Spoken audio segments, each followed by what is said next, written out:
चर्चा करेंगे तिरंगा यात्रा को लेकर कांग्रेस का आम जनता में भ्रम की स्थिति पैदा करना।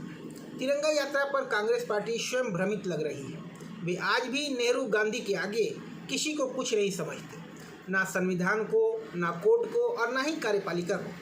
कांग्रेस का संविधान नेहरू गांधी परिवार है, इनसे शुरू होकर इन्हीं पे खत्म होता है। आज कांग्रेस मोदी का विरोध करते करते देश, धर्म और हर वो कोशिश जिससे देश का पुनरुत्थान होता हो उसका विरोध करने लगी है, अर्थात अपनी मानसिक संतुलन खो बैठी है।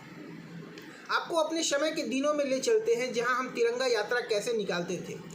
लोक जनसंपर्क विभाग द्वारा प्रोजेक्टर द्वारा 4x3 की सफ़ेद कपड़े वाली स्क्रीन पर नगरों की गलियों में और गांवों के चौराहों पर रात के 7-8 बजे उपकार और पूर्व और पश्चिम फिल्में दिखाई जाती थी, जिनके 1-2 गीतों में तिरंगे झंडे के साथ गांधी और नेहरू का नाम अवश्य होता था।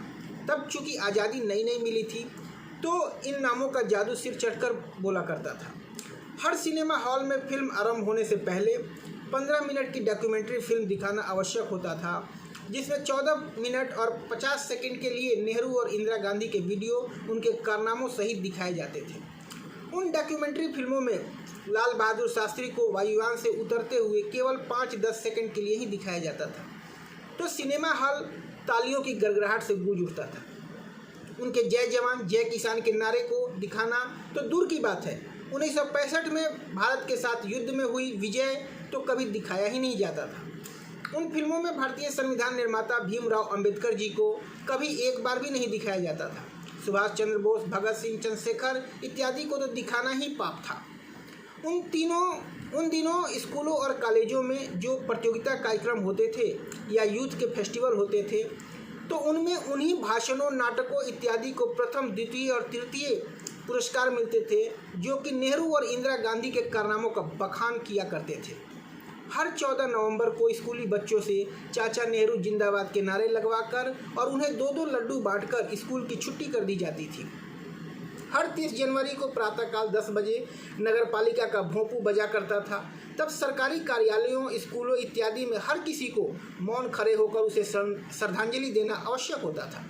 सरकारी कृषि विभाग के खेतों में कीटनाशक दवाओं का छिड़काव करने वाले छोटे हेलीकॉप्टर नुमा हवाई जहाज़ों से कांग्रेस उम्मीदवारों के चुनाव प्रचार के पर्चे फेंकना सो सामान्य बात थी।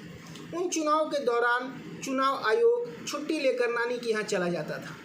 तत्कालीन प्रधानमंत्री इंदिरा गांधी की रैलियों में सभी सरकारी कर्मचारियों की उपस्थिति आवश्यक होती थी और उनके अधिकारी उन रैलियों में हाजिरी रजिस्टर अपने साथ लेकर जाते थे और उपस्थित कर्मचारियों की हाजिरी लगाते थे। यदि कोई कर्मचारी किसी रैली में उपस्थित नहीं होता था तो बाद में उस पर कार्रवाई की जाती थी। मैंने सोचा कि मैं ये बातें नई पीढ़ी को भी जानना चाहिए।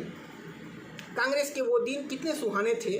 नेहरू गांधी के आगे भारतीय तिरंगे का कोई अस्तित्व नहीं था, सिर्फ हर तरफ नेहरू गांधी थे।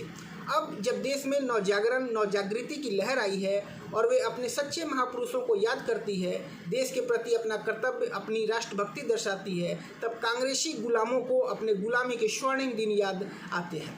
फिर उनका मानसिक संतुलन खोने लगता है। आज इतना ही, धन्यवाद।